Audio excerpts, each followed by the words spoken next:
All right, let's get into it. Today, we're talking about a massive leap in AI. Seriously, we are moving way beyond just asking questions and getting answers. This is a whole new evolution in how we're all going to interact with technology. You've definitely asked an AI a question, right? You know, stuff like, what's the weather? Or help me write this email. But what if you could stop giving it tasks and start giving it a goal, a mission, something it has to figure out and accomplish all on its own? That shift in thinking is exactly what we're diving into today. So yeah, this first section is all about that AI that doesn't just answer. We're talking about a new kind of AI that doesn't just sit there waiting for your next prompt. It actually acts for you. It pursues a whole objective from start to finish. Now, the fancy term for this is Agentic AI.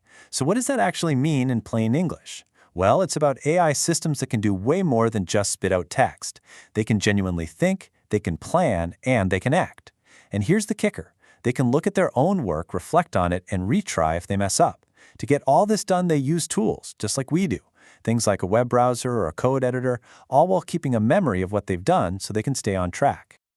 Honestly, the best way to wrap your head around this is to think of an AI agent as a digital employee. You give it a high-level goal, and it just figures out all the little steps needed to get there, all by itself. So how does this digital employee actually think? It runs on something called the agent execution loop. It all kicks off with the objective you give it. From there, it makes a plan. Then it executes that plan. After it does something, it observes the outcome. And this next part, this is the really critical bit. It reflects. It asks itself, am I on the right track? If the answer is no, it replans and starts the loop all over again, just cycling through until the job is completely done. This whole field just completely exploded pretty much overnight thanks to a couple of amazing open source projects. So let's meet the pioneers that really kicked this whole thing off.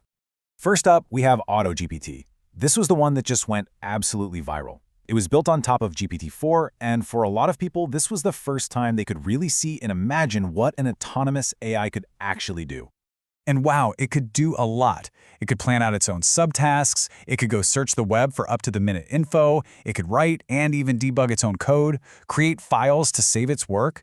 It could even create brand new tasks for itself as it went along. So if you told it to, say, research my top competitors, it would basically become a little junior analyst, breaking down that huge goal and getting right to work.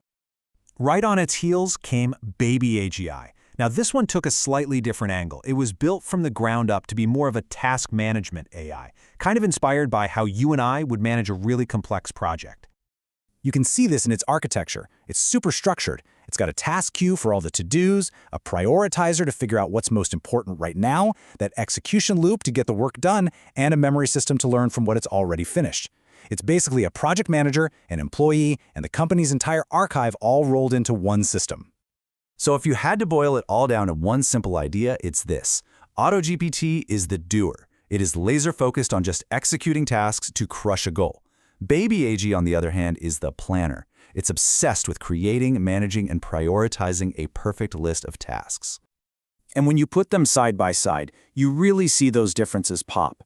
AutoGPT is all about that raw, goal-chasing autonomy, but BabyAGI is what really introduced that more formal, structured task queue. And yeah, while both could use the web, BabyAGI brought in a more advanced memory system using what's called a vector database. All that really means is it has a much smarter way of storing information so it can recall context better. That's what makes its planning so solid. But look, AutoGPT and BabyAGI, they were just the beginning. They totally inspired this entire ecosystem of new frameworks. You can think of it like a growing digital workforce, and it's getting more and more specialized. For example, check out CrewAI. This project brings in the idea of collaboration. So instead of just one agent, you actually put together a whole team of them. You can assign them specific roles, like one's a researcher, one's a writer, another one's a critic, and they actually work together, passing tasks back and forth to nail a much more complex goal, just like a real team at work. And then MetaGPT takes that concept and just cranks it up to 11.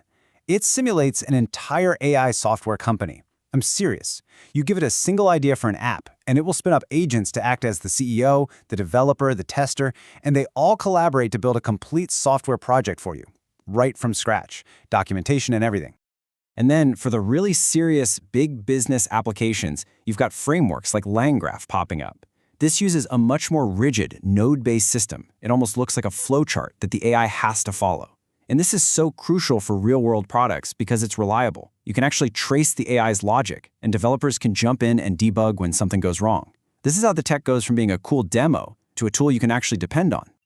So, with all this innovation happening so fast, you gotta wonder, what does the road ahead look like? I mean, where is all this headed?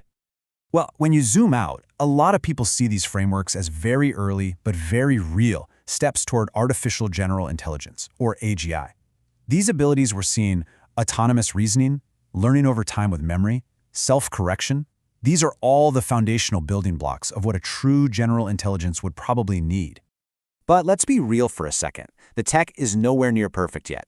There are some major challenges. For one, these agents can get incredibly expensive to run, which is a huge hurdle. So developers are creating clever things like model routing to use cheaper AIs for the easy stuff. They also have a tendency to hallucinate, just make stuff up. So techniques like RAG or retrieval augmented generation are being used to force them to stick to a library of real facts. For every problem, a solution is already in the works.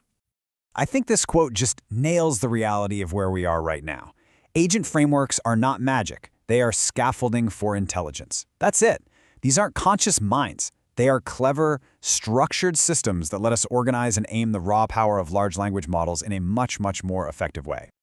So, what's the big takeaway from all of this? The next evolution of AI is crystal clear. It's moving from being a tool that just answers us to being a genuine collaborator that acts on our goals and builds solutions right there with us. And that kind of brings us to the final thought here. As this technology gets easier to use, it's not a question of if anymore. It's really a question of when. So I'll just leave you with this to chew on. What goal would you give your very first digital employee?